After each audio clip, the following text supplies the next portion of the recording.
Oh. For real. And they used to kill me off that. But what used to save me is, you know, my mom's kept me fly. She did. And I could dance my ass off. So dancing that sound like some slavery shit. You know what I mean? Like, nigga, about to get your ass whipped. Wait, what? Let me tap dance real quick before you whip my ass. You know what I mean? So I know that sound real niggerish, but I can dance. So cats would be like, yo, don't fuck with Jevon. He nerdy, but he can dance. Nigga, come over here, dance real quick, and we gonna whip your ass. You know? So I could dance, and it's funny. Girls used to like me back then because I could dance, you know. So it started being like, no, Jevon, cool. He could dance and shit, and I could play a little ball, you know what I mean? So I did enough to keep from getting my ass whipped living in the hood, you know.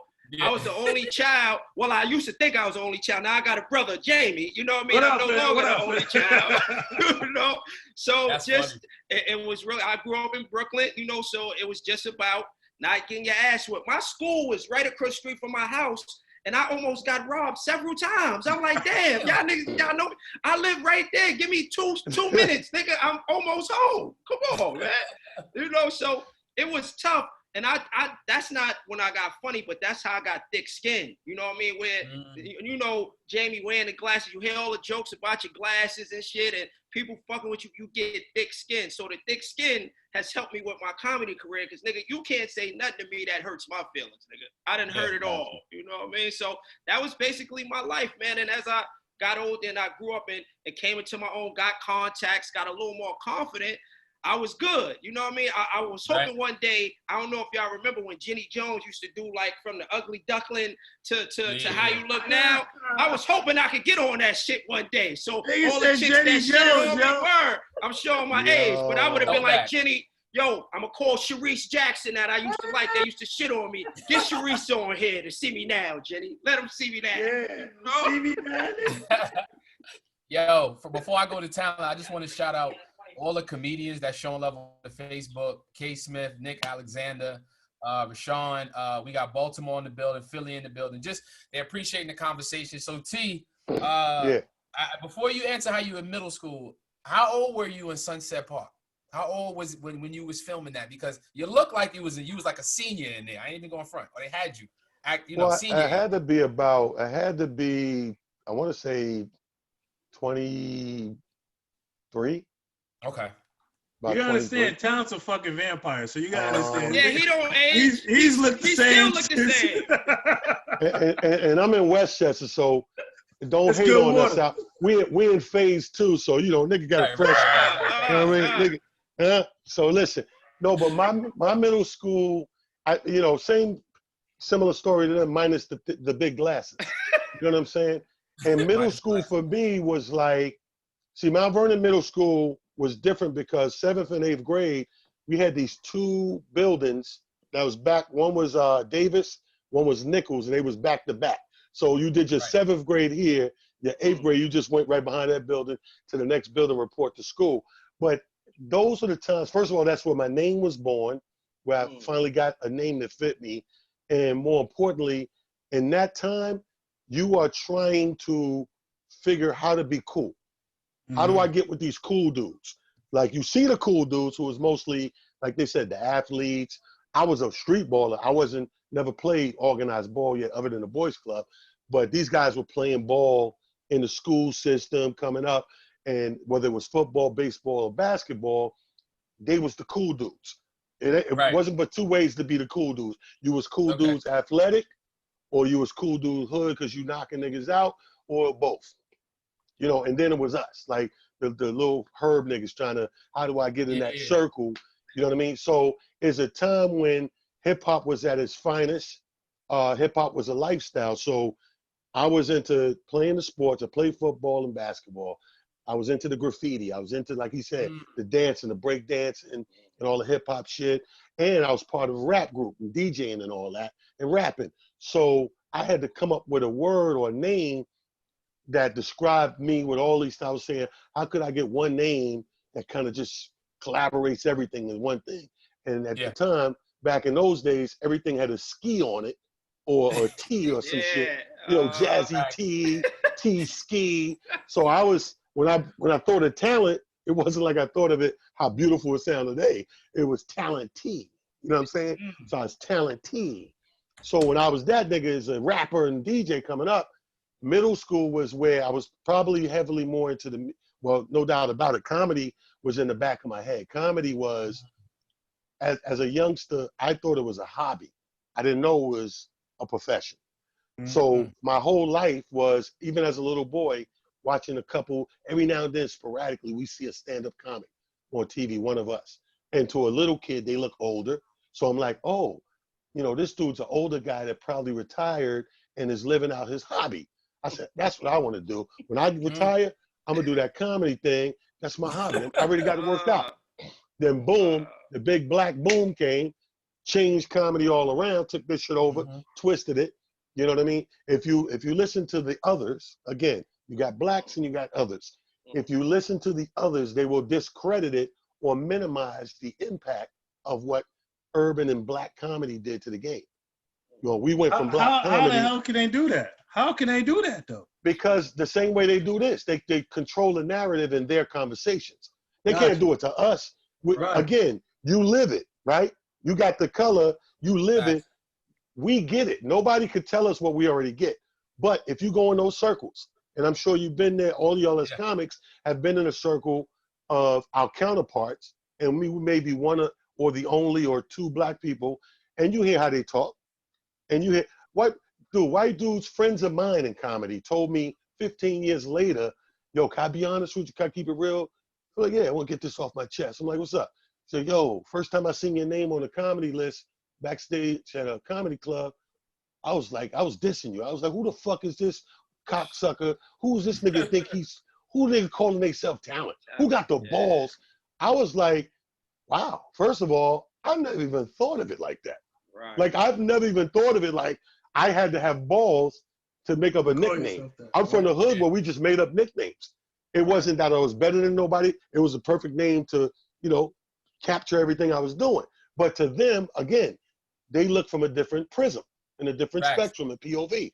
So that's how they do. So when you look at comedy and they tell you the story of comedy, they still say black comedy. There's no such thing as black comedy. Black comedy then came, just like they did to America with the Native Indians, is what blacks did to comedy. Like they did the basketball, like they did the football. They come into some shit. The worst person you can show how to do shit is black people. This is the fear of a black planet. Public Enemy said this shit way before we got here. Fear of a black planet. And the sad thing is, even if it's true, let's just play devil's advocate or benefit of the doubt. Let's give the others the benefit of the doubt that it's true. That we're going to come in here, and if they let us in, we'll take it over. The reason you have nothing to worry about, you might be right. We might get better at it. We might excel. We might take it over. But the reality is, we're such a loving people, we're not going to leave you out like you leave us out. Yeah. We've been sharing since the beginning of time. Black people share, and they got the least. We got the least. So anyway, trying to be part of that group, you know, that cool kid group. So middle school was me trying to play catch up on that. And like Jevon said, my music and my talents kind of made me cool to all the people. So nobody really messed with me. You know, everybody kind of accepted whatever I did. Now, mind you, this is everything minus comedy. I didn't even get to that yet. That's middle school. Right. So you got basketball, you got the music, you got the art. Graffiti was big. You know, graffiti was real. It's heavy in the arts. What up, Tia? We see you, Tia. You know what I mean? Commercial art. I was majoring in commercial art, doing what I had to do. So middle school was about catching up and being cool. By the time I got out of those 2 grades and got to a freshman in high school, I was 35, 45 percentile cool. We always skinny because we always hungry. Yeah. I'm trying to get Tia in here. She's just getting her audio together. I want to ask y'all this before we get to this one. Hold up. Describe all black stories start off, I was skinny. Of course you were. Yo, when you look at all the pictures like from the 70s and your parents, everybody is skinny. I said, damn, nobody was hungry. We was hungry. Your mother was such a mother. Shout out to black mothers through the 60s and 70s, because they were magicians, they were witches, they were sorcerers. They was able to raise kids not knowing they was hungry. Right. Like, Mom, I'm hungry. No, you not.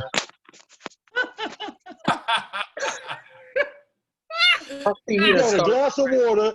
Go. That's why they kept telling you brush your teeth, because it tastes like you're eating something. You ain't eating. So hold on, Tia. Can you hear us, Tia? Can you hear us? Yes, I see y'all. I hear y'all. Hey, y'all. What up, Tia? There we go. I couldn't get the laptop to work. All right, so look, I'm gonna catch you up. What were you like in middle school? We know you do comedy. We fucks with you. We appreciate you. We love you. But what were you like in middle school, 6th, 7th grade? Come on.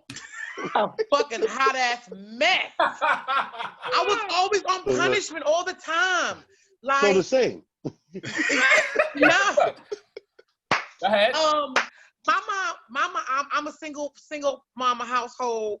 And I come from one. My mama ain't played no games, okay? None. Like, to this day, it was me, her, and Jesus. Like, Jesus was her man. He was my daddy. And he said, I need to beat you. And I used to be like, well, can I talk to him too? And she'd be like, no, this is what he told me to do. And I turn your ass around and get this beating. Like, I don't know. I was always running my mouth. But then them teachers, like, they used to always try to, like, challenge me or something. Like, I can remember in high school, I had a stare down. Like, yeah, it cost me 3 days in school suspension, but you're just not going to stare at me and I'm not going to stare back. In school suspension. In school suspension. Y'all remember that? I went to private school. That was jail, nigga. I went to private school. No, I know about in school suspension. That was low-key jail. You had to bring your own lunch. Right, Jamie? Right? Y'all had money. Damn. They had money. And you see us? Wait a minute. You had to bring your own lunch? They gave us You had to bring your own lunch for in-school suspension. You was in one room the entire day. Well, hold on. That was prison. You sure that wasn't prison, Jamie? You sure you ain't locked up? If you ain't punch your lunch number in and pay that quarter before you got your lunch back in the day. I have reduced lunch. I don't know about y'all. Y'all had money too. My mom used to lie on the paperwork. I had to pay shit. My shit was super free. Like, I had to pay nothing. We had to punch a number in, nigga. Was you working in high school? Y'all had it good. That's how I know y'all younger than me. Y'all had it good. I went to high school in Spring Valley, upstate New York. So you had to punch a number in for lunch? What the fuck? I ain't never heard about no shit like that. All right, so look, I got to go on for y'all. That was prison. You know that was prison. That was jail, because ain't nobody punching in no number. Hold on. I got a good question for y'all, and it's a good segue. We've all had different types of jobs and hustles. Comedy, we all do, and we share that love. But I want to know, what's the weirdest job? I'm going to go to Jamie, then talent, and then we're going to work our way down. But I'm going to start it by saying, y'all don't know this, and I've had, I mean, Palisades Mall, you know, Levity Live, upstate New York. That's that 4th floor mall. I used to work at a kiosk selling cell phones when I was 18. And I think that's how I got my hosting and comedy skills from, because you would be in the mall, minding your business, shopping on a date, doing what you got to do. And I'm the nigga that yells out across from the mall, hey, my man, what's good, man? What kind of cell phone you got? And you be like, oh, were you doing that? Okay, fuck you then. Okay, go fuck you and your phone. Yeah, your Samsung. And that was me. I was 18, Jamie. I was an authorized cell phone dealer, bro. So you was hollering at people in the damn mall, scaring the fuck out of their ass. Across the mall. I don't care. No, you want a phone? Look, you can come back. Wait. You can come back. Garbage job.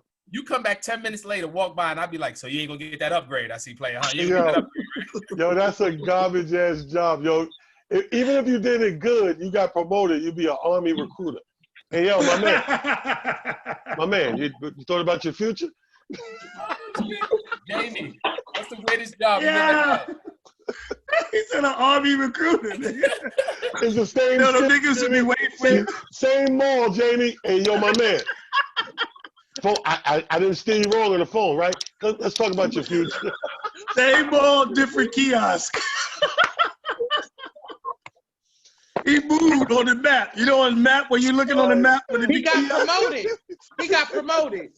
He on A6 now. He used to be on B7.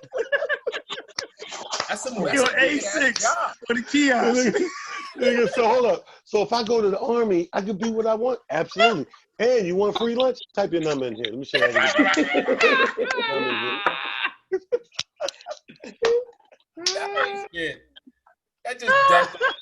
with y'all. I know y'all got some weird jobs. Go ahead, Jamie. What's the weirdest job you've ever had, bro? The craziest job was probably in high school. I used to do telemarketing.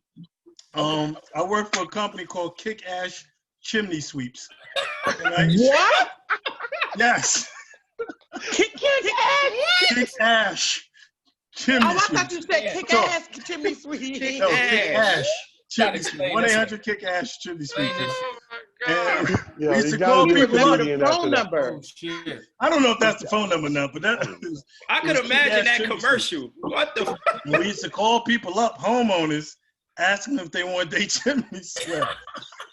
What the fucked up thing about it is the call list we had wasn't always people who own their homes. So you could be calling a nigga who was in 3B. Like, yo, You want your chimney come on out, swept? nigga. What? You want to clean this incinerator? What the hell you talking about, a chimney? Fuck you thinking I'm Santa Claus, nigga? What the fuck you talking about, a chimney? Get off my phone playing. Oh How many shit! times I heard, get off my phone playing with me? I could have imagined. I was in 11th grade, nigga. I had no idea what I was doing. Again? What was the name of the company? Kick Ash Chimney Sweeps. I'm about. We'll never forget that, yo. Oh, It's some man. good money, but I lost a lot of my respect, nigga. I'm gonna go talent, then I'm gonna go Tia, and then Jevon gonna end this one. Talent. Oh, man. And like all my jobs always was like, I always had the bittersweet joints. Like it was good but bad. I coached. It's funny because you're up in the Spring Valley area. I coached Sleepy Hollow JV girls basketball, my dude. No, Right? you didn't. Yo, Sleepy Yes, Hollow I had a did. girls JV team, nigga. I Not don't the think they girls' know. I don't basketball even think team. they know. But here's the thing, and this is how schools are fucked up. So I come in there with my little basketball skills and shit, thinking I'm gonna make a winning team. And we won one game, and on the bus, the coach from the varsity, right?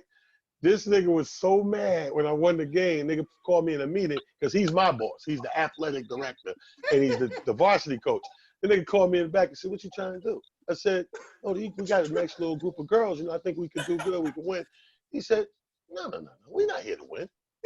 I said, "What?" He said, "Don't you leave these girls alone, and you let them go out there, and it's just about having fun." And I said, "But they're crying every time they lose on the bus on the way home." That's not your concern. That's not your concern. Nigga, midway through the season, we got to the end. We like 1 win and 11 losses. Then they gonna call me in the office like, "Yeah, man, you ain't working out." I'm not working out. You not working out. I'm not working out. Nah. You son of a bitch. Me, I'm not working out. I said, this nigga here. Then I worked in the mall, Galleria Mall. I was a stock boy for the children's place. Okay. Now, I figure I'm safe. Ain't no crime gonna happen here. Very right? safe. All right. These motherfuckers get a shipment in of New York Yankee fitted hats. This is the children's place, but these are regulation size, grown man size. I tried to steal 3 of these hats. It was the most embarrassing moment. I was gonna say, yeah. Yo, you know how they got that sign on the counter thing on the way out? It say, we have the right to check the bags, whatever, for the employees or whatever. But I've been there for like a year or two. They never check nobody back. This one day, what are the fucking odds? I'm walking out. They, excuse me, James, you can look in your bag real quick. Everything went in slow motion after that. No. So everything, you ever see time slow down? Because you already know how this is going to end. You need to look in your bag. I said, what? This ain't even my bag. I start slowly walking back. Then he just standing over me all polite, like waiting for the zipper. And I'm acting like the zipper's stuck. He's just standing there waiting. Next thing I know, the thing about when you get arrested in the mall, bro, they put the cuffs on you through the whole mall. All of these people that I eat lunch with in the cafeteria that work for Nine West, Filene, Macy's, Oh my God. all these niggas is out, and they're like this, because it's closing time, go through the front, everybody. And you know, the white people, you can hear them mumbling, but the black people are worse. T! What? yo, call, yo. This shit, I hate this shit. Yo. I hate this shit. This shit What you do, yo? Nigga, I'm incarcerated. What the fuck is this? I get one call. It ain't gonna be to you to tell what the fuck I just did. Believe that. Oh, man. Those are my two horrible jobs. This is why I love this panel, because it's not what you think. It's organic. It forces you to really tap into yourself. Tia, what is the weirdest, craziest job you ever had? And I'm gonna go to Jevon. Okay, so I had two. The first one was I was a single mama too, so I was trying to do whatever I could to raise my daughter, get what she needs. You need these sneakers, you need this shit, you need shit from children's places, because you're not gonna look like the other little raggedy babies at the daycare. So my homegirl used to work for a sex operator number. Okay. So she had got me a job. Okay. And I only made it the first night because they wanted me to play the man's role because I have such a deep voice. This sounds like a Netflix movie. Oh, man. Look at Jamie. Jamie got the judgmental. Don't judge me, Jamie. Your chimney shooting ass. They because when I went there, like, Yeah. I mean, I did the lady role that I was supposed to do, and she's like, you just have to listen to what they say and like appease them and listen to whatever. But then, so I did a few calls as a lady, and then she heard me and she said, you know what? I think you would do better as playing the male role. Oh, shit. Straight disrespectful, yo. What, bitch? She said, if you play the male role to make extra money, you get extra money on a differential. Oh, So shit. fuck that. I was a nigga It's Tyrone night pay like for the a male whole role? rest of the night. But I ain't go back. job. I was like, I can't. This is too much. Like, That's and hilarious. then the women was like, say it again, Tyrone. So I had to be like, yo, that's good. Like, I couldn't. It was a mess. And then when I left, I couldn't figure was I was a bitch or a nigga. So I was like, you know what, this is not, I'm gonna have to do something else. And then my other worst job was I had to deliver newspapers with these old people. So you know, at nighttime, when you be sleeping and then you wake up and the paper be on your lawn, I was up at like 3 a.m. with the it's like retirees, all kind of paper route. I thought it was again only a 24-hour job because I'm missing my sleep, and the white lady gonna tell me, "Oh, you don't understand the potential of how much money you can make, bitch. I'm losing sleep right now. Like I had to get out. I thought it was gonna be like you in the car and you fling. Nah, nigga, you had to get out and walk. I said, "Is there another community we could do?" She was like, "No, this is our assigned community."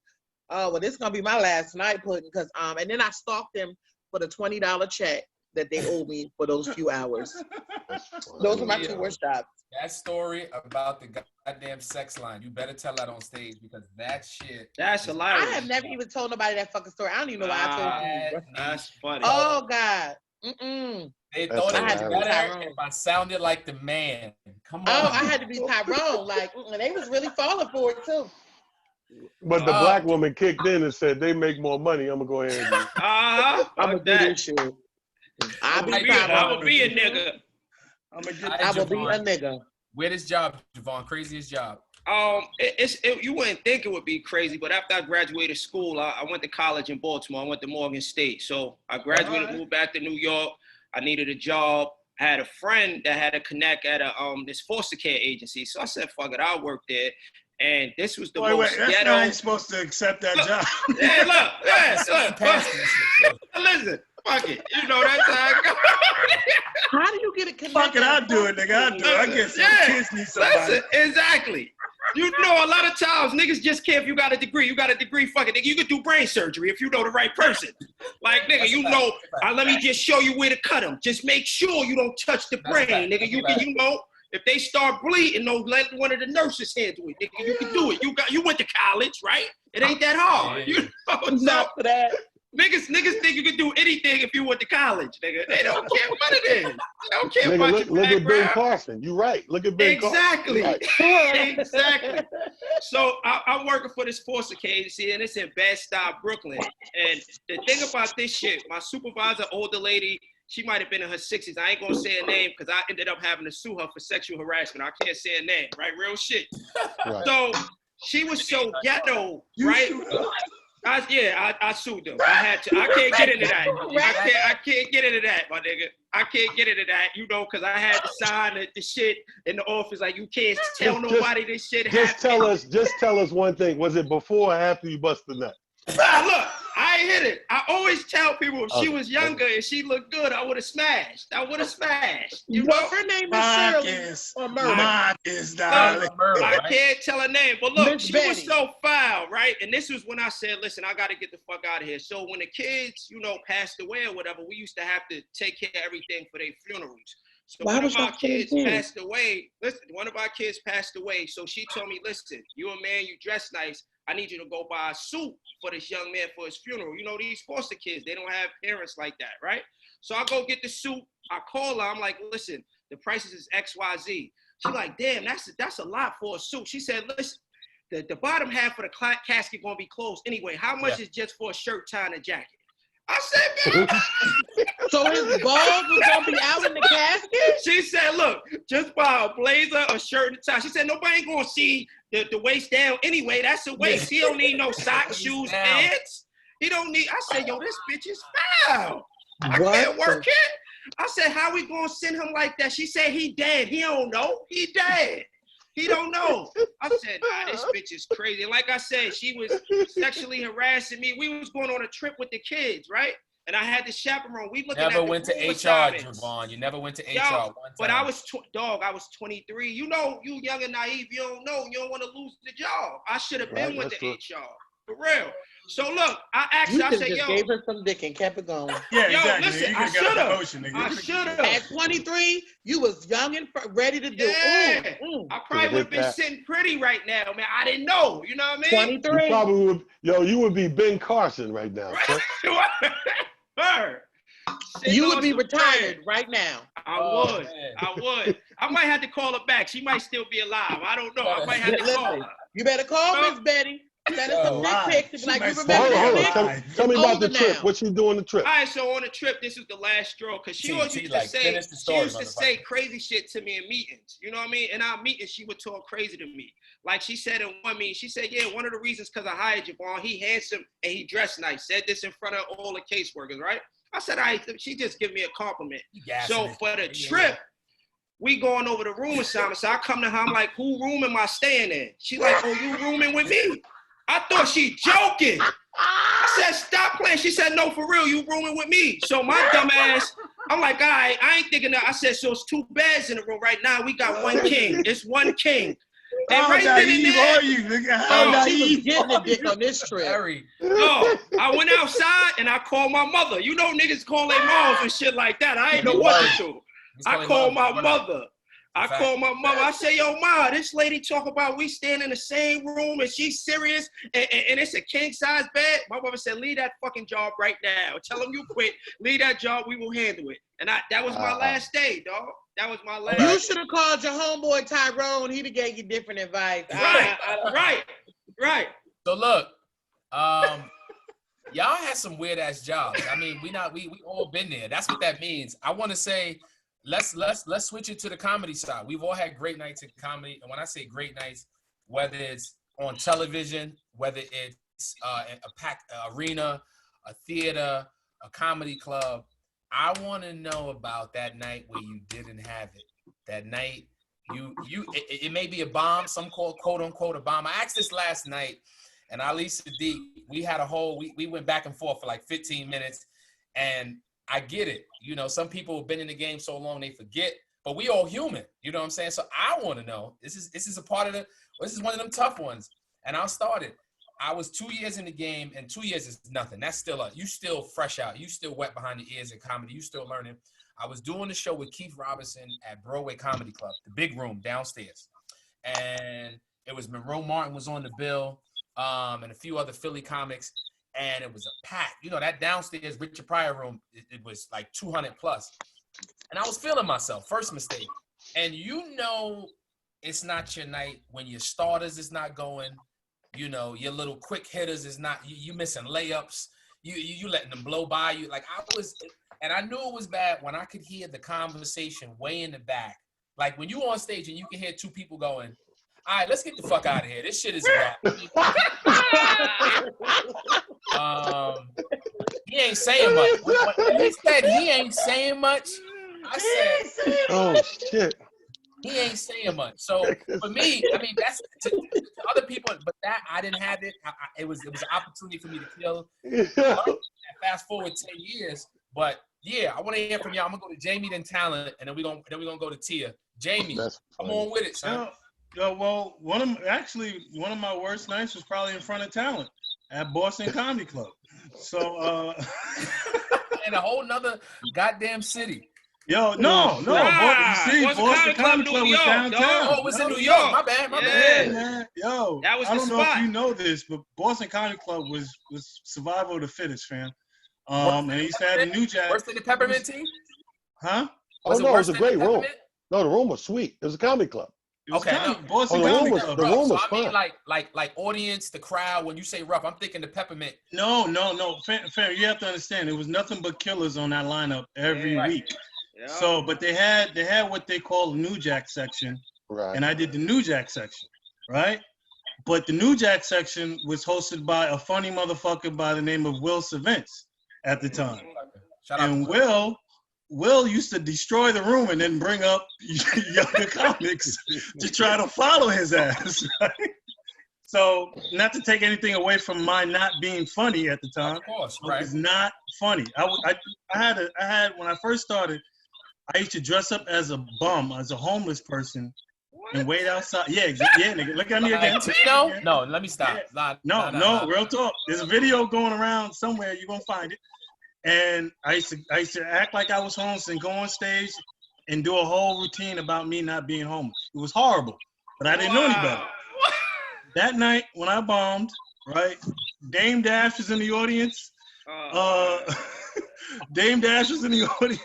Oh, not Jay-Z wasn't there. It was Dame Dash. It was Beanie Siegel, and I think Memph Bleak was in the audience that night. Oh shit! Right? And when I mean quiet, I mean nigga, you can hear an ant fart. You know what I mean? It was that quiet. But the realest shit about it, I'm gonna tell you straight up. When I got off the stage, Talent ripped me for about 5-10 minutes on stage, right? And then when he got off the stage, he said, "Yo, come back next week and try it again." And that's when I knew. I was like, "Yo, you know, you can't always win. You gotta keep working. You gotta keep working." And I appreciate him for that. I always tell him that shit. I appreciate him for that because it could have went completely left. I could have been like, "Yo, I'm never doing this shit again," and go jump in front of a train. You know what I mean? On the way home, I could have did some crazy shit. Yeah. Oh God, it's just like, yo, man, it ain't you. You gotta rework it. You gotta keep working. You gotta keep working. And you know, by me keep working, I'm able to get in front of anybody right now and do comedy. You know what I mean? But that was my worst. That's a damn fact. Yep. Yeah, that's true. That's real shit. Like, I mean, to me myself, I always knock on wood. I get that question a lot because comics believe that that's the only way to get to the other side is that they went through these bombs or these bad shows or whatever. I've been blessed enough and lucky enough to not have to experience that, but I do have, you're human, so you have these shows that are not up to your par of your pleasure. You know, we're naturally supposed to be our own worst critic, first of all. So when you have a show that's anything less, and I could live with good. Everyone ain't got to be fire great. I can live with good, but it at least got to have good. You know what I mean? And back when, this is about maybe 16, 17 years ago in Chicago, I went against my cardinal rule. And my cardinal rule was because I was so busy, I was missing a lot of my kids. I got 5 kids now. And back then I only had about 2 or 3, but I was still missing. You said back then I only had 2 or 3. Yeah, it was early on. So I was on like maybe my 2nd kid. But you make it sound like a spades hand. I had about 2 or 3. 2 in the possible. 2 in the possible. I don't know how many points. I got 2 in the possible. 2 in the possible. No, 17 years old. I can tell you right now. 17. Dang. To, you know, I was, I think my 3rd kid was carry the one. Like 1 year old or something. So you really think it too. You really got it because you got to do the math. Here's the thing. You have to, like, if you set rules for yourself, if they mean that much to you, I learned to stick to them. Like, my rule was because I was gone, if it's 365 days in a year, I'm working almost 300 of them. So I'm missing a lot of shit with the kids. So I had to come to a place for myself, like, you know what? I had to, tell my kid's mom, I said, listen, I will guarantee be here Christmas and Thanksgiving. I don't give a fuck no matter what. I'm never working. I'm with the kids. That became my thing. You know what I mean? And it was near and dear to my heart. Like, family's everything. So I meant that shit. And then here comes this one Christmas. This guy called me in October out of Chicago. Now, just before y'all time, Chicago had this big ass club called the Click. Now, the Click was really a nightclub, but it was so big. Upstairs was 2,000-3,000 people. Downstairs, they made a comedy club down there. So comedy on the weekends, they would do comedy. Diane Corder and Tony Schofield and Damon, all them cats was hosting. So Christmas coming, they want to do a big whatever. So they got the people who did the best at the club, put together this bomb-ass lineup. So the guy called me and was like, yo, I got this show, nigga, around Christmas. He said around Christmas. So I'm like, oh, maybe it's Christmas Eve. Maybe I could get in there and get out. Right. So I was like, oh, sound dope. Okay, yeah, I work with all those people. That's cool. And the money was good. I said, hey, man, I need a couple $1,000. No problem. He said, so you going to do it? I said, when's the date? He said, 25th. I said, nigga, the 25th is Christmas. He was like, yeah. I was like, Who the fuck is I said, bro, I love the idea. I would love to do it. I love the club. I love Chicago. I said, but man, my kids, man, I don't work on Christmas and Thanksgiving, man. Come on, T, think about it. I said, I thought about it, and I'm telling you that I don't work on Thanksgiving and Christmas. You bullshit, man. What you need? I said, no, the money good. I asked you for a number. You didn't flinch. You said $2,000, cool. This motherfucker called me back. This was October. Called me one more time in October. Called me November. He kept doubling the money. By the time he got to his deadline of promotion, he was like, listen, fam, I think it was like 8,000. And all I had to do was 15, 20 minutes. He was like, yo, you come in, get out, get the first thing smoking, you back in there, the kids wake up, the motherfucker done talk me in and shit. I'm looking at the money. So my money brain go, you know what, D? Shit, $8,000, 15, 20 minutes. You done pay for everything that Christmas cost you, nigga. Go get that guap real quick. I was like, talk myself into it. Sign me up. Got my deposit. Every kids had a good Christmas. I go.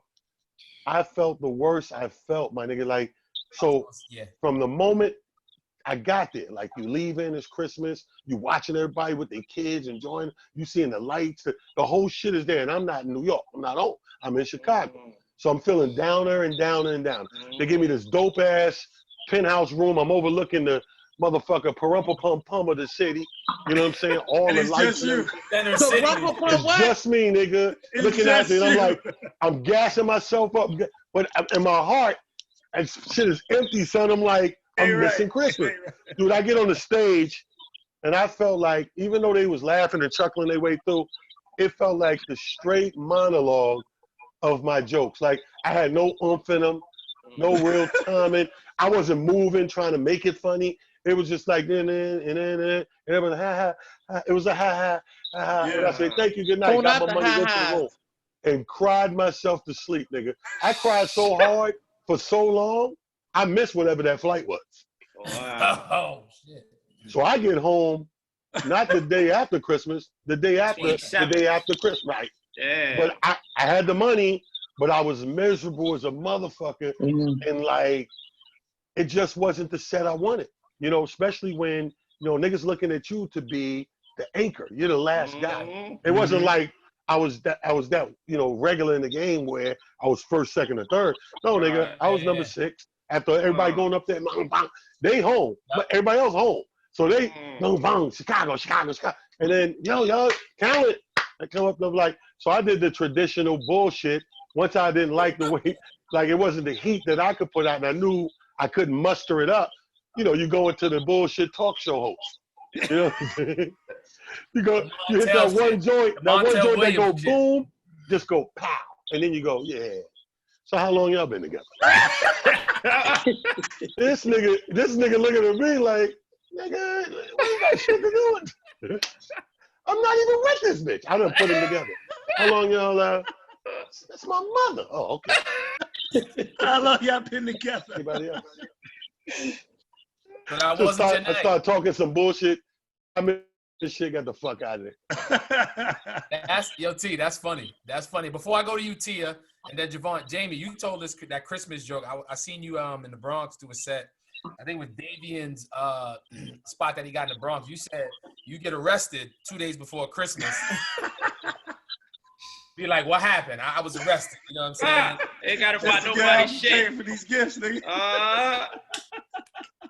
That's funny. I always appreciate that. But Tia, first time you've ever bombed or you didn't have the best night that you felt? I'm gonna piggyback off of talent. I have yet to ever the whole explosion, like, but damn, bitch. It's more or less like I didn't do as well as I thought I could. So I've had those times because I'm very quick with my mouth, and T has seen me perform 1,000 times. So if I feel like I'm about to drown on the Titanic, I just reach out to the audience and then I bring myself back up. So I'm quick with that, so that I never just like, damn, bitch, go outside and just wait for the bus and just let it mow you down. I mean, and T knows, like, there's been times like, he's like, what the fuck is you crying for? Because I don't think shut the fuck, what the fuck is wrong with you? Like, you was, so that's what I and granted, God, please, I never hope to it just fizzle and blow up like a goddamn bomb, but I myself am very hard on myself. I know the laughs that I need, and I require a certain amount of laughs. Like those, no, I need I need you to come from your feet, through your gut, up and out. Like that's the laughs I need. And if I don't hear those, then myself, I'm like, okay, bitch, you need to work on this, you need to work on this, you need to do this. The only time I think I really fucked up was one time, like, and it was just me telling a joke. It was position-wise. Everybody knows when I tell my jokes, I do always drop down or whatever. So at this one particular show I did in Philly, I did the whole show down on my knees because I couldn't get my big ass back the fuck up. My ankles was like, no. We done. We done. We finished. And they had to help me off the fucking stage to go to my... Good thing I wasn't hosting that one. Oh, God. Yo, you say good night and I come up there and you on your knee. Come on. I was down low, and the joke that I was telling the joke and they was laughing, and I kept doing more jokes, but I know they was like, well, why this bitch won't stand back the fuck up? Like, good night. No, you ain't done yet. Thank y'all for coming out. Finally, I was like, all right, y'all, thank y'all for laughing. And I had to whisper to the girl to the side, like, you gotta come get me. Because I couldn't, my knees and ankles had given the fuck out. Like, nah, bitch, this is your last fucking showing on us. And that was in Philly. That I would say would be my worst moment. Like, when I finally got off, like, I was able to stand up and get it together. But I got usually in talent on me. I stick around, I take pictures, I give all of that. That night, I told my girlfriend, go get the car. See y'all later. Pull it around back. And we out of here. That's a question Joe should add to the repertoire: comedy injuries, because we've all been there. That's some funny shit. Comedy injuries, like what show that you was injured on, or got injured on, or had to work injured? Because we human, and people don't give a fuck, yo. They expect us to show up and do what we do, and you might be hiding an injury, bro. I got this bum ass basketball knee, man. From time to time, nigga, you might see me sit by the speaker all night. Why is he by the speaker? Why don't he come in the green room, nigga? Because I got two sticks in me. You ever had the stomach pains before a show? You ever had the shits before a show? Joe, forget stomach pain. That's every show for me. Joe, bubble guts, meaning you have to shit before you go on, and you have to shit while you're on there. I have told Joe this fast getting through. I can't go to Long Island with no bathroom stop. I can't go to Long Island without a bathroom stop. I need a bathroom stop.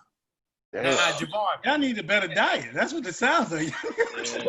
Every time you get on stage, you got to shit. Jamie, you're really judgmental. You're being real judgmental, You know who's infamous for that is Monique. Monique is like that.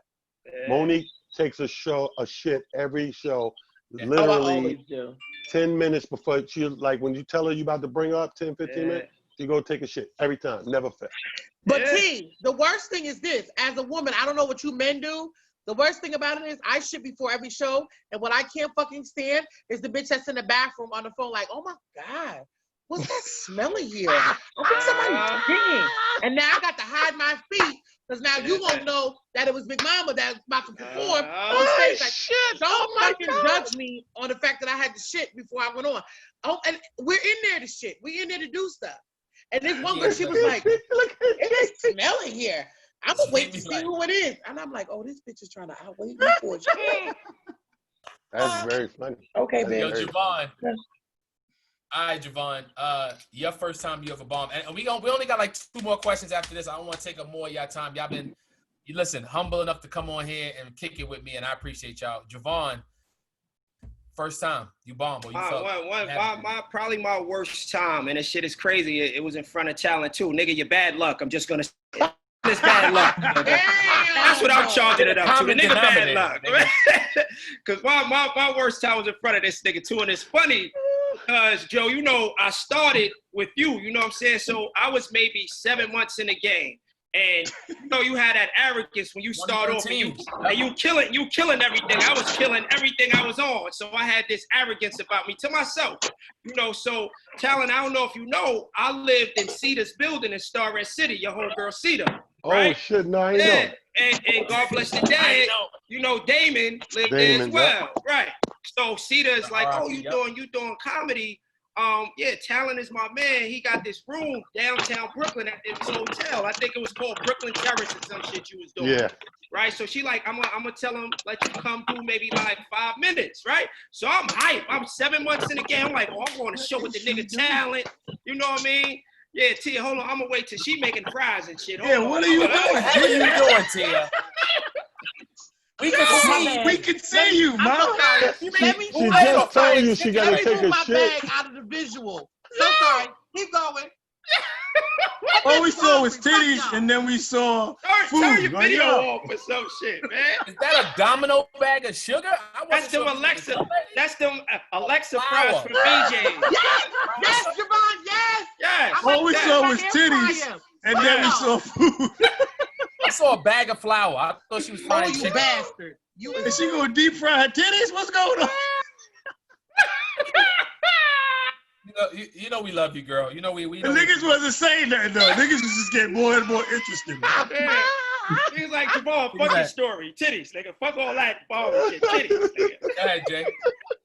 So, nigga, I'm excited. You know what I mean? That I'm on a show with Talent. And you know, in the beginning, when you start, niggas always bring their girl to every show. Nigga, especially you killing. You want to bring your lady.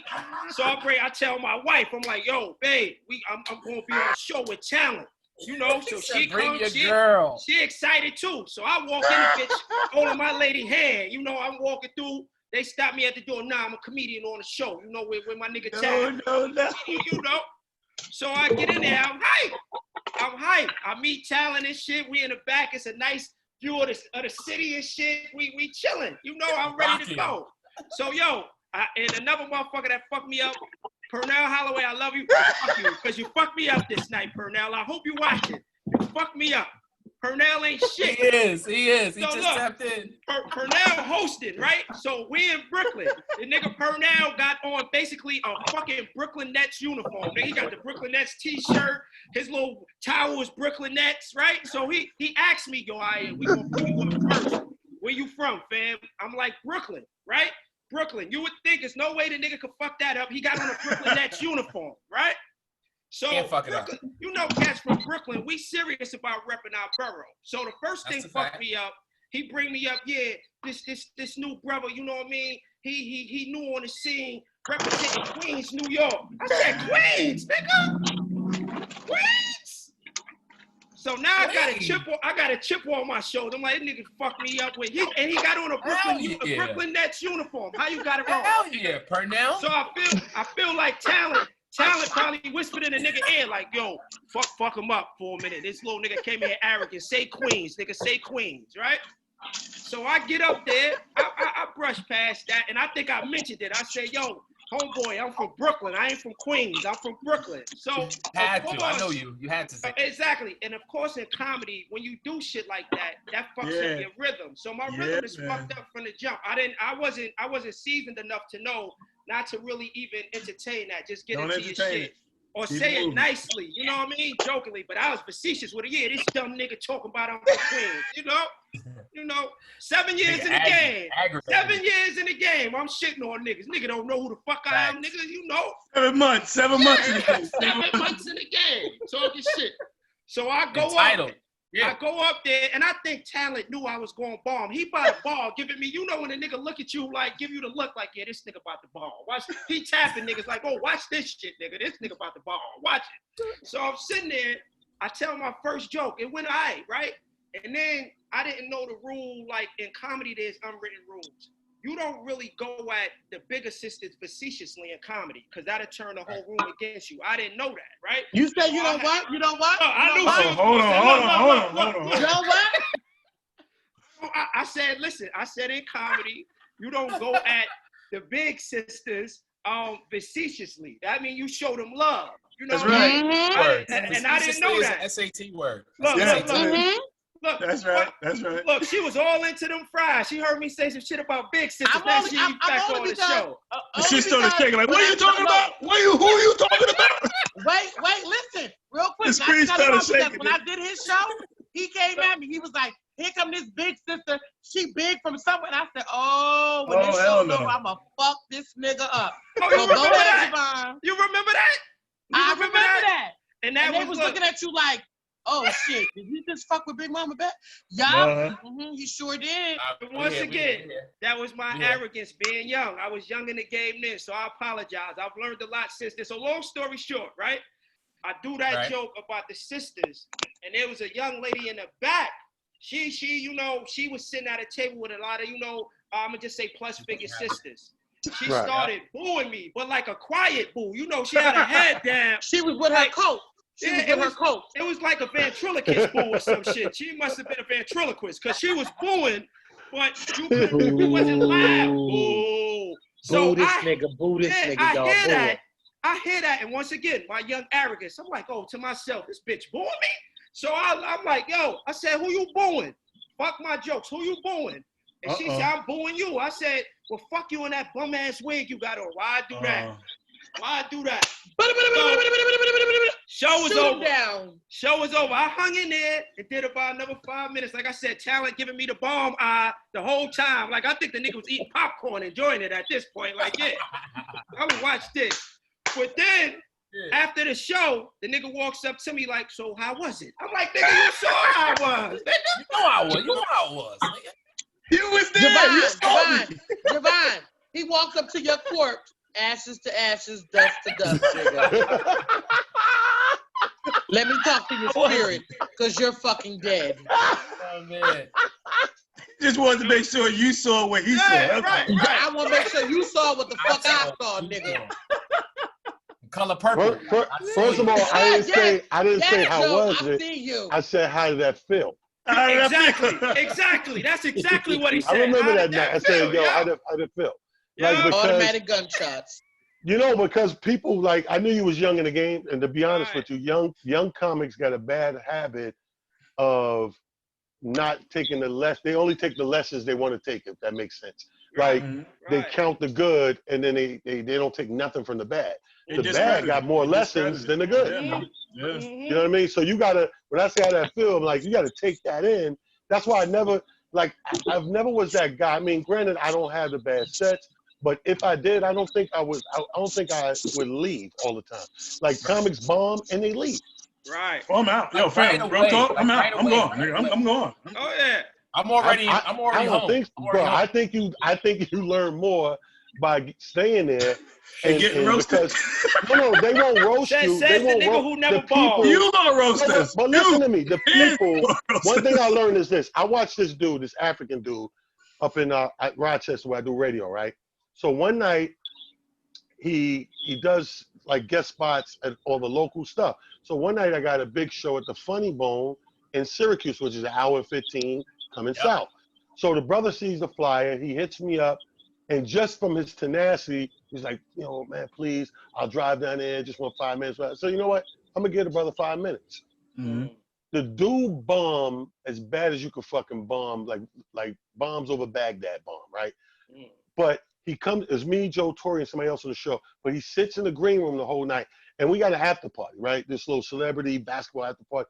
So I'm thinking, you know, all my experience, niggas bomb, they be out. But I'm like, looking at the dude, I'm like, in the green room after, I'm like, you still here? He was like, yeah, that, you know, that's over. I want to sit and watch the rest of the show. Respect light went off in my head. The respect bulb went off like, that's a smart motherfucker. Instead of bolting home, he know he did something wrong, and he's going to stay and do his homework to see what goes right. Who does what right, and how does that go? He's learning. So I'm like, okay, one level of respect. Then on top of that, the motherfucker, we leaving. We selling T-shirts, signing autographs, taking pictures. We about to go to the after party. That nigga said, yo, so with the after party? I looked at this nigga, I said, you gotta be fucking kidding me. Wow. I said, you know, the after party gonna be filled with all these people who just booed you. He said, I don't give a fuck about these people. The show is over. He said, y'all niggas about to be balling and drinking and all that. But what he got when he got there, matter of fact, it was Joe Torre, Pierre, and John Hinton on the show. And what he got when he got to the after party, he had about a 10, 15-minute thing with each of us getting pointers and learning where he went wrong and what happened with it. My thing is, if you run from it, you never know the unknown. We got to stay in the face of the unknown sometimes to really learn what's going on. Yeah. Well, that's a good segue. I got a quick one. This is a rapid round. Top 5 in comedy. No judgment right now. I want to know who y'all like. Who's your top 5? It could be all time. It could be who you feel. Just who is your personal top 5 in comedy? Look at Jamie face. Jamie over there. I'm gonna go with you first, Jamie. Let's go. Top 5 in comedy? Your top 5 all time, dead or alive. Let's do it. I want it. Dead or alive? Well, you know I got Pryor. Pryor's my dude. Eddie. I hate to say it, but I was a big Bill Cosby fan. I can't take anything away from his craft. You know what I mean? Definitely. He was the worst bartender, but he was a good comedian to me. I like what he was doing. He ain't get the white women. Real talk. No, but Bill Cosby, I love how Chris Rock attacks the crowd, how he goes in, and my man Martin Lawrence. Real talk. That's a solid 5. Oh, damn. Tia, who's your 5? The nigga at the bottom, Talent. So the nigga at the bottom is you on my screen, but I'm just saying. Myself.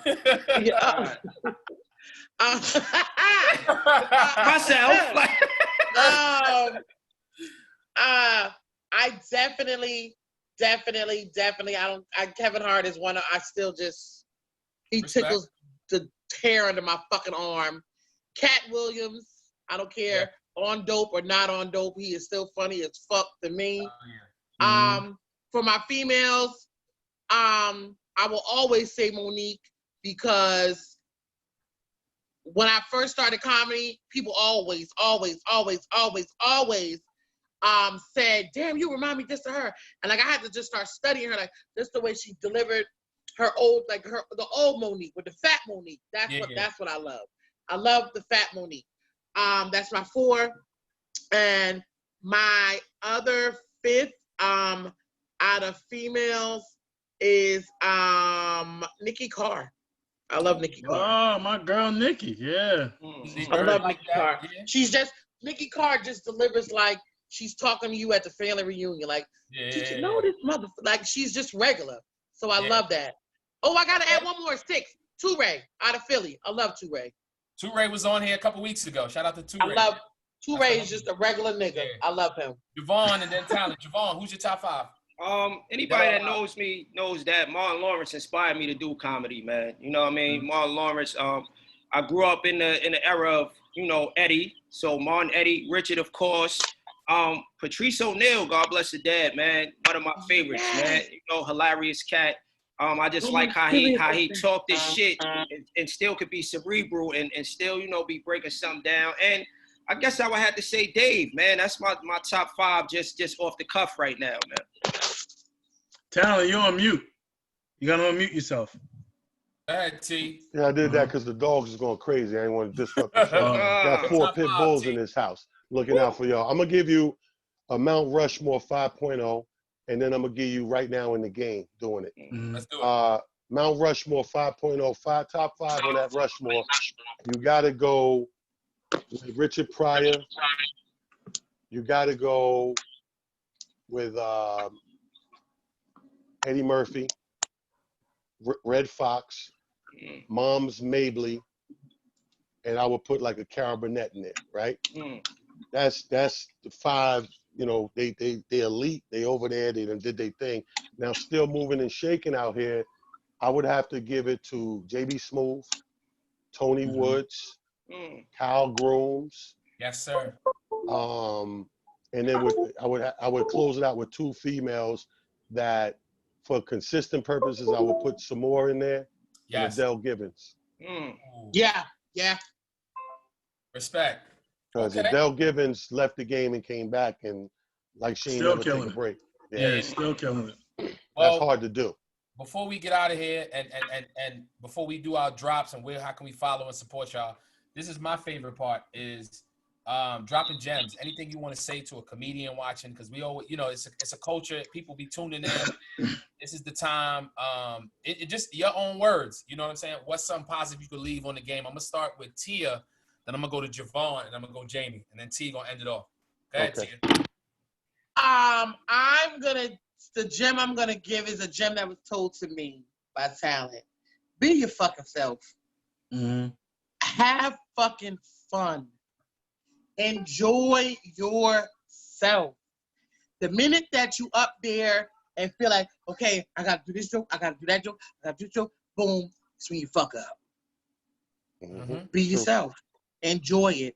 Act like you talking to your friends and your family, and just enjoy the shit. I will say, before I got into comedy, I used to judge comics like, well, why the fuck are you picking on that person? Why are you talking to that person? Or why is your audience? But everybody tells jokes differently. You could come up there with a set and know what the fuck, I'm gonna kill these motherfuckers with this shit.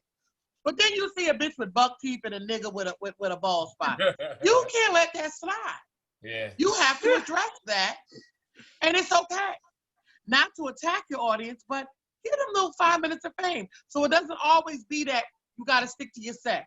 And if you're talented enough to get back into your shit, and it still be funny after you done already gone on, then go ahead with it. But just be yourself, enjoy yourself. I have to keep telling myself that every time I get on the stage. I'm approaching my 10th year from 2021.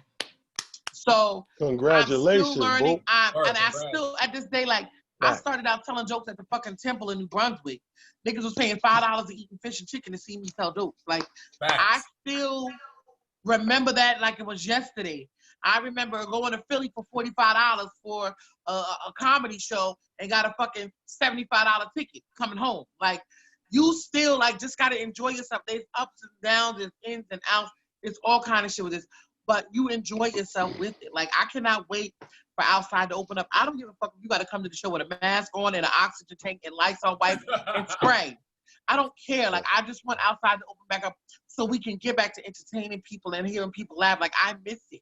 I love the platforms that we're doing right now with the Zoom, but it ain't the same. It ain't the same.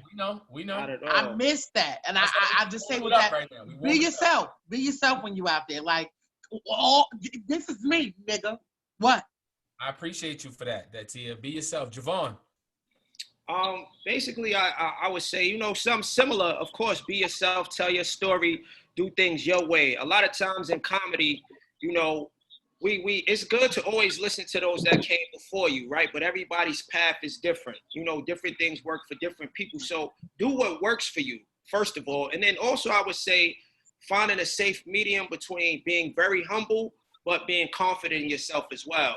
Because comedy is something, if you're not confident, you're not going to do well. If you go up there second guessing yourself, you're not going to do well. But if you're an arrogant asshole and feeling yourself like I was maybe when I was younger in the game, and you don't listen to the OGs, or you don't feel like there's nothing to learn, you're not going to win. Because one, comedy, all right, it's not just about being funny, right? There's a business side.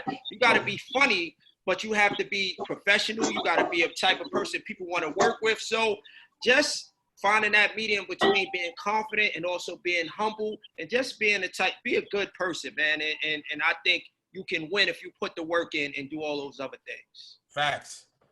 Appreciate that, Jay. Jamie, man, you already know. Talk to us. I think with comedy, you need to, if you're a comedian, you need to do your homework. You need to understand this arena that we're in, this world that we're walking in, and understand the stages that you're going to be on or that you're attempting to get on. Because, you know, telling jokes is one thing, but you got to know who you're telling jokes for, why you're telling these jokes, and if you even want to tell these jokes. Mm-hmm. So do your homework as far as, you know, the venue you're going to be at, the audience you're going to be in front of, and just prepare yourself. Because a lot of times we're funny off the cuff. But you think you can just wing it sometimes, and guess what? You may strike out. You know what I mean? Yeah. You got to put that work in, and if that means doing open mics, I don't do open mics because I think people steal jokes. But I mean, you know, if you got to do open mics to get your timing down, or if you got to do shows just to do them, just to get your reps in, do your homework. Do what you need to do to get prepared, so that when they do call your name, like Talent does all the time, if you're in the room and if you know Talent, he sees you in the room, he's gonna call your name. You didn't even know you was on the show. You know what I mean? Oh, I got a dude in the show. Come on up, Jamie Roberts. But you got to be prepared. And if you're a comedian, you at a show, what you doing at a show? You audience member, pay your money and buy you 2 drinks, or you here to entertain. You know what I mean? So do your work, do your homework, put the work in, so you're always prepared. It's okay to have a night off, but you know, as far as being a comedian as an entertainer, you know, if you're a singer, you're always warming up. You know what I mean? If you're a piano player, you know those keys. You're a comedian, you gotta know those jokes. Real talk. You know, so just do your homework. You gotta be prepared. The worst thing I hate is when a comedian say, I didn't even know I was gonna go up. What are you doing here then? You know what I mean? Right. You're only funny when you know you booked. Exactly. You're only funny when you're getting paid. What's going on here? You know what I mean? Well said. Fact. So yeah, but do your homework. That's what I would say. T, close it out. Well, I'm gonna say this, man. I'm gonna piggy off of what he just said. That's very important, because you see a guy like Jamie who got some time and tenure in it said, I don't do open mics because people still joke. So the first thing I'm gonna say is, this piece of advice goes to everybody that have been blessed in microphones. We talking about change in the police system. We need to police ourselves in our game to the point where stop stealing jokes. Stop regurgitating something you heard. Stop emulating and impersonating and trying to be somebody, like they say, to be yourself. You know, all of these things coincide with each other. If you be yourself, I guarantee you, if this is meant for you to do, you will find your lane. Mm-hmm. Or better yet, your lane will find you if you be yourself. But if you're emulating, imitating, and just joke jacking, you know, you ain't doing shit. You ain't doing the game a service. You ain't doing yourself a service.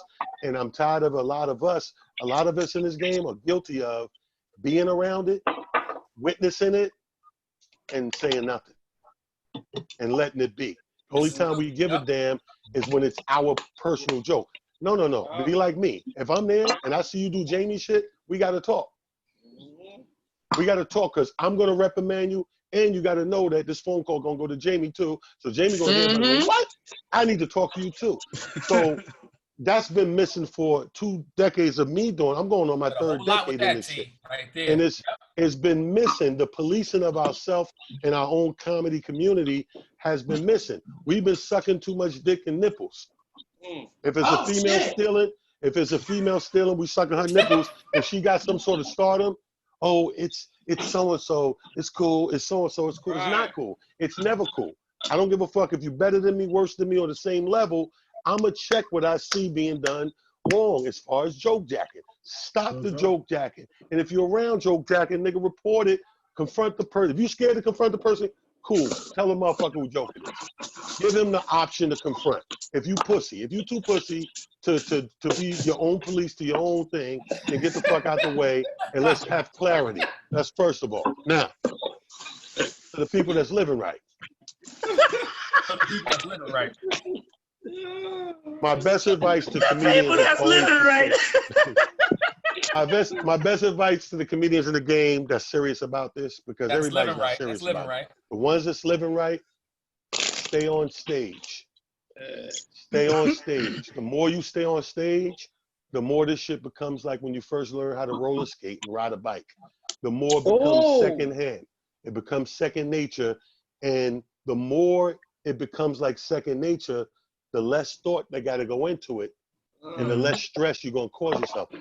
Make no mistake about it. People think that get into comedy, they think that they own the stress personally. It's just the kind of job it is.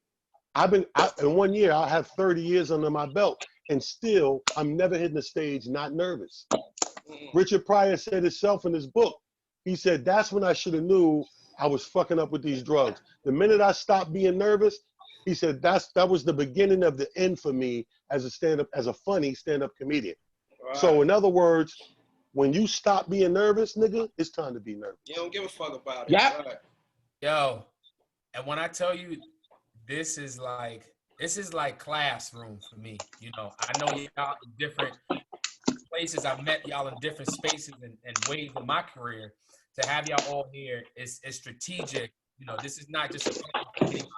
If you notice that, you know what I'm saying? Like, I'll be honest. Like, I want to learn as well, and I want people watching to learn from y'all and really get to know y'all, so you can tell the type of questions I ask and shit.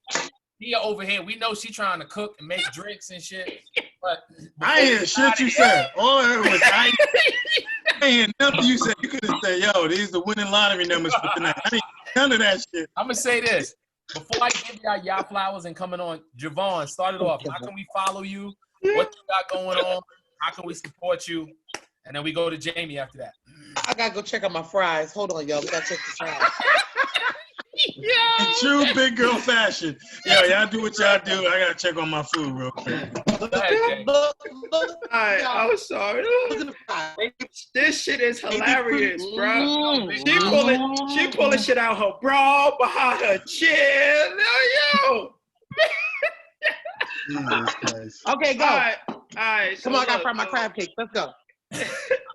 Instagram, Facebook, Jevon M. Johnson, straight like that. Jevon M. Johnson. My Twitter is Jevon M. Johnson too. Yeah. But I ain't really, active on that shit like that. And I got a game show that I do every Friday night on IG Live at 10 p.m. It's pretty dope. We have fun. It's called Quarantine Culture Check, where we do black trivia, movies, music, film, all that. We have a good time. It's almost like the people get together and we fraternize and we have fun. So that's about it, man. All right, Jamie. I want to play. Yeah, I'm horrible at trivia. I am horrible. I know the horrible. Oh, wait. And let me say, too, we give away petty cash prizes, man. I give cash prizes for people that get questions right, man. So, yeah, it ain't a lot. Oh, my table is due, nigga. When can notice I said petty cash. You need to get your priorities in order, Jevon. You don't want to get the pussy from the sexual harassment lady, and then you're giving away cash. What's up with you? I'm an ass backwards nigga, I guess, man. I gotta get my shit together, man. Talent. That's how them light-skinned caramel niggas act. They suspect. Oh, shit. All right, Jamie. Oh, God. How can we follow Hey, wait, hold on. Ain't shit suspect about me. Hey, let's clear that up. Oh, no, not that suspect. No. I had to make sure. That's my beautiful wife and my 2 kids on the wall right there. Let's keep it. All right. She didn't mean it like that.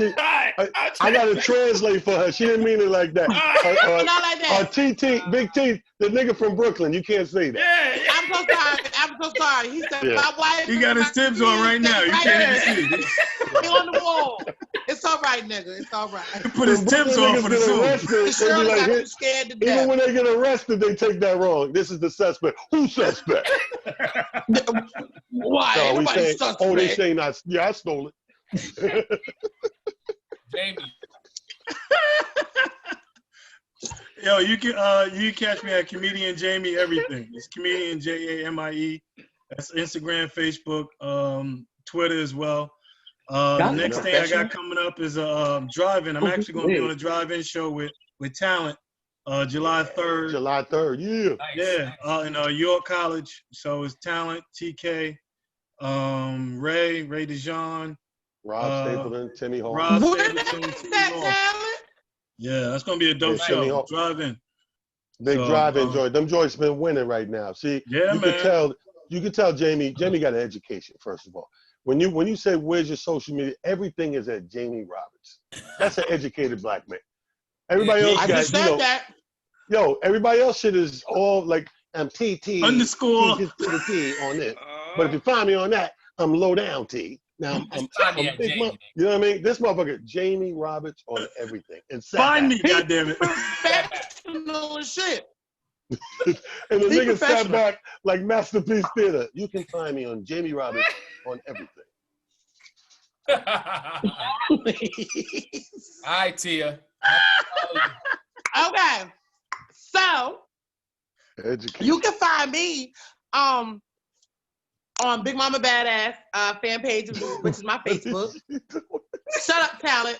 This is what I'm saying. Jamie, I gotta get to where you at. Why you got that angle on this ending? You got this. Because I done left. Because I was standing over the grief because I'm about to fry my crab cake and I ain't want my phone to get burned. You frying crab cakes at 9:45 at night? Who the Yo. She got the Pornhub POV view. That's the Pornhub POV Wait a minute, view. man. Let's not look over this nigga's comic genius just now. Who the fuck the nigga say? Why you got that angle on this? This is the angle. Listen, everything is about angles with big bitches. I don't need you to see but so much in this fucking house.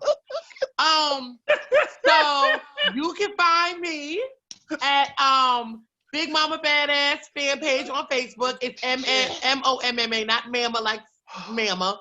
It's MOMMA. I'm on Instagram, Big Mama Badass 2012. And that's about it. My real page is just for my real folks. And that's about it. And I'm not a Twitterer girl, but I am on the gram and I am on Facebook. That's about it. Nigga, that's the funniest night. That's the funniest line of the whole night. Why you got What? Nigga said, "Wait a minute. Why you got that angle on this forum?" Y'all come on, Joe, because I want to take this wig off now. It's getting hot in here. That nigga Joe is crazy. Yo, That's funny, nigga. listen. Did y'all hear the grease? Did y'all hear the grease popping? This nigga Joe said, "Yo, wait a minute." Y'all ain't shit. You know that? That's real. Y'all ain't crying. Wait 1 second. Jamie, you said something before. You said in regards to the both you and Talent, the joke jacking. I actually approached somebody about a joke of mine that they jacked. Mm-hmm. And this particular person was like, "Nah, Big Mama, I've been doing that." Mm. But you're gonna get a lot of that because I'm not saying No, that you the wasn't. person. Let me tell you something. You're gonna get a lot of that. No, it takes a real person to admit that it wasn't their joke. First of all, so 50% of the people gonna say, "Oh, I thought of that," or "I've been through that," whatever the case may be. It's not the point of whether they're gonna respond truthfully to you. Right. Is you walking in your truth. Is you checking them from your truth standpoint of like, wait a minute, you know, this motherfucker know me. He seen me. Yo, you know, blah, blah, blah. Clear the air for yourself, for your truth. Because if you don't, you know what it's like? It's like when we travel, here's the damage of a stolen joke. If Jamie steals my joke and Jamie does Morgan State a month before I do, when I go do it, I stole Jamie's joke to the crowd. Right. And that's bad. To the crowd. They don't know better. Simple. Crowd, I stole his joke. So it's for me and my personal joke checking to go say whatever that I know to be true or not. Don't worry about their response. It take a bigger, some people gonna be big and be like the one time when I approached Franz Cassius and said, "Nigga, how you gonna steal my whole bit?" And the motherfucker answered, kind of admitted to it, but didn't. He said, "Oh, I stole it from somebody else. I just start choking." Because at that point, nigga, you don't give a fuck. Yeah. Oh, I didn't steal it from you. I stole it from somebody else. Ha, choke for him. IT. Talent, I'm not that mature yet. Go ahead, Okay. T. Listen, neither was I, so no judgment here, baby. My social media, Instagram, simple, Talent the Comedian, one word. Twitter, I'm at my slogan, which is "It's Just Comedy." Twitter, And all I'm the at shows. "It's Just Talk Comedy." about the live shows. You know what I mean? You got more Yeah, shows than anybody. and definitely, I'm on social media every day with a different show. The ones that's most important to tune into to me right now is Tuesday, Wednesday, Thursday, because I'm calling Nigga it said an Monday, all-platform. Tuesday, Wednesday, Thursday, Friday. No, I'm on every day, but the most important one, Tuesday, Wednesday, Thursday, 10 a.m., the podcast on all platforms that I do called The Divided States of America. I think that's the shit right there. I think that's What'd you say? living a state. Brees was popping. What'd you say? The Divided States of America, 10 a.m. 10 a.m. on Instagram, Facebook. I do it on all platforms. So the Divided States of America, 10 a.m. Tuesday, Wednesday, Thursday. I motivate on Monday. I laugh on Sunday stories. And at nighttime, I play the music. And, I got the show, It's Just Comedy, show. So that's every night at 9 o'clock. That's a dope show too, T. Making the best out of the forced vacation, baby. Let's go. Right. Listen, I got to give y'all flowers. Jevon, you my bro all day. Jamie, we go way back, even when I first started. Tia, you've already came into New York, did my show. You silly as hell. T, you paved the way, bro. Going back to Sunset Park, man, and just helping everybody and being genuine. That's one of the things that I could say.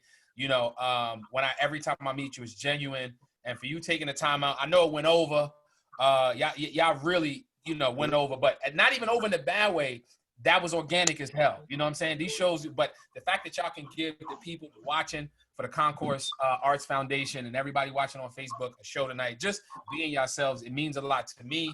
And of course, happy Father's Day, y'all, one more time. To the fellas in here, and that's it. Be safe. We done? That's it. Let me say thank you. Let me say thank you to you, Joe. Happy Father's Day, daddies. Yeah, Joe, let me say thank you, Joe. I want to thank you especially for you put me on the show with really genuine good people, and I'm grateful for that, because I could have been 5 fuck ups, and we just in the middle of all this shit, and all the shit I'm saying they all guilty of, so I'm looking like the goddamn I'm Lucifer. So I appreciate you putting me on the show with some motherfucking genuine talent. They would have called you the old head. They'd be like, this old head think he doing something. Fuck this old head. Listen, we was good until Tia got the holiday. She got the holiday heart wig. You know what I'm saying? Oh, motherfucker! Now, if you like to see what the fuck is underneath this wig, I will give it to you raw. She got the middle of the mall wig on. Is that what it is? Hilarious. I'm making my crab cake. But now, Tia, I love you though. That's why I had you on here. You funny as hell. Keep doing what you're doing. Let me ask you one question to all you males real quick before we go. And this is something that I noticed, and I'm hoping that it changes, like this new race, this Black Lives Matter. Why the fuck can I see a flyer with 20 niggas? Exactly what you're gonna say, and no women on the flyer, right? No women on the flyer. 20 motherfuckers on the flyer. Old niggas, new niggas, in between niggas. Old niggas, new niggas. And you won't have one fucking female on that flyer. It's funny. Now, I asked that question because if I had a nigga and we go to a show, the eye candy's there for me as to see a male, whatever. But at the end of the day, I want to hear what a female has to say. I want to hear her perspective. I want to hear what she's talking about. I want to hear what she thinks is funny. So why is it that, and a lot of men, I've asked this question before, and they be like, well, it ain't that many funny bitches out here. Nah, that ain't the answer, nigga. Negative. And you're absolutely right. When I book my shows, I make sure I put women on, because you don't want to hear the same perspective. You know what I mean? You want to get a female's perspective, and 90% of the audience are women. So they want to see themselves on stage. The show that I'm doing with Talent, there's no women on that flyer. And my wife, being a comedian, was like, yo, they ain't got no women on the flyer? I saw the flyer that y'all Talent got. And I was like, I kept looking. And I looked at the credits and not one female. Yeah, it's hard. I don't have an answer for the people who book the shows, but I know for my shows, I do book females. I book funny people. Just put it like that. If you're funny, Jamie, that's my thing. That's the answer. The answer is this. See, the problem is, because it's women's season, in certain forums, they do it just to do it. If I'm a woman, I don't want to be on the show, or I don't want to see a woman on the show just because I'm doing it just to do it. That comes down to the booker each time. That could be regional. That could be whatever. The same way we could see an all-ladies show, and the dudes may say, I want to be on an all-ladies show. Why a guy can't be on an all-ladies show? Because it's an all-ladies show, motherfucker. So it's like, It's different to each his own. You can look at a Southern flyer and say, all these niggas from Atlanta. Or you could go upstate, all these niggas from, you're always gonna see something that's all one way and not another way. What we gotta do as comedians and comedians is we can't take exception to that. We can't look at that personally. Nothing in this business is personal to us. That's the type of job we got. We can't blend in with other jobs. We can't blend in with Bank of America needs a certain amount of diversity and blah, blah, blah. We started in this game, especially you being a woman of color, we started in this game beating one system, trying to beat the next system, trying to beat the next system. There was a time when there was no blacks on flyers and newspaper advertisements and clubs at that matter. And then when they did grab a black, if Jamie got there at 8:05 and I got there at 8:09, they would tell me to my face, damn, you can't go up, we already got a black. Right. So we come from that kind of time, Lord have mercy. and we're slowly making this progress, but at the same time, let's not bite our nose to spite our face. Let's let these people keep creating in the manner that they're creating. And like I just said about Joke G, that's a conversation you go to the show and have with Ray and say, hey man, and you never know. Show number 2 might be 3 women, but you rather be like a genuine booked than just because. Right. Right. Don't look for the handout just because, oh yeah, the hashtag me too, call T. You don't want to be that bitch. You don't never want to be her. You want that conversation to happen before the phone call hits your phone. You want somebody to go, yo, call her, man. Yo, she funny as fuck. Yep. She gonna tear my show up. I want to make call that her. call. Yep. Yeah, you don't want that other call. You don't want that other call. Hell yeah. Yo, Joe, I know we over, Good but question, I want to ask Talent another question, man, as a vet in the game, and it goes back to the joke thief thing. Like, I know a lot of vets have told me, like, with jokes, if somebody steal your shit and they put it on TV, it's they joke. A lot of niggas say whoever put it on TV first is they joke. How do you feel about that? Because I've heard that a lot. I know what they're saying. What they mean by that is it's not official to the people involved, the parties involved. Joke steal's a joke steal. I don't care where you put it. Right. But to the people, it's like the analogy I gave, the example of me and Jamie playing a college in Manor Park. Right. The people seen it on TV, and if you never did the TV and he did with the joke, so if you get into an argument with this guy and they go to somebody or he pulls the TV clip, he makes you look like you're wrong. Right. Look, I said this in '88 on Comic View. And in that argument, the person don't know no better, be like, oh, he did do it in '88. The people that only know the truth is you and that person. Right. And that's the difference is what's going to make you sleep at night, bro. You know what I mean? The thing that's keep you up at night is knowing you're not living right. That's why I said to the rest that are living right, because we live in a game, no matter what I say, I'm just speaking what's right. Don't mean they're going to do it. Right. Right. You understand what I'm saying? Black Lives Matter. You can wear the shirt every day of the week, go down to City Hall, put your sign up. Don't mean they're going to listen. Right. But do you sleep better because you tried and you did the right thing? Or do you sleep better because you was passive and let it go? Yeah. I can't sleep passive. Gotta check. I can't. I had a nigga yesterday, man, my boy with me, he a street nigga, and nigga said some slick shit outside of his mouth. And this motherfucker wouldn't let it go. Like, he like just kept trying to get me to okay him to go smack shit out of this nigga. I'm like, he's like, T, but I'm in my feelings, man. Yeah, he kept coming back, saying the same little, and it was like a little passive thing. And I'm like, dog, yo, if you didn't do it in that moment, my dude, why are you beating yourself up to work back up to that? That moment is gone. That moment is gone. So that's the thing about what we do in comedy. That's why this thing called in the moment, we got to grab that shit when we see it, man. Yep. Yeah. That's the thing as a comic. In the moment, grab it, harness it, ride that bitch. It might be only 10 minutes. It might be 10 years. Grab it. Get that angle out of here, Tia. You got that angle on. That's crazy. POV. I did that. Listen, POV. I did that shit on purpose. Like, wait, let me show Joe this shit right here. Let me show Yo, this. Right on the flyer. Yeah. With the angle. Yo. Y'all mean that from the bottom of my heart. Just coming up from timeout. Y'all were. This was by far one of the best ones. I'm serious. Had a good time. Salute y'all. Crazy, yo. Tonight was organic as fuck, and you could tell. Y'all can't even tell a bitch is 500 pounds by this angle right here. I feel like a small bitch, don't I? You can't even fucking tell a bitch is going fucking through weight struggle. You don't even know. Shit. You know how you tell? You can tell by their hands. You can always tell by their hands. You gotta look for the offhand. You know what, Jamie? You know what? The knuckles are chunky, Jamie, then we know. Mama got hands now. Jamie, you been taking shots all night, nigga. No, not a You gonna make you some cornbread and some oxtails and some big feet and feed your ass. I'm gonna need you to. Oh man.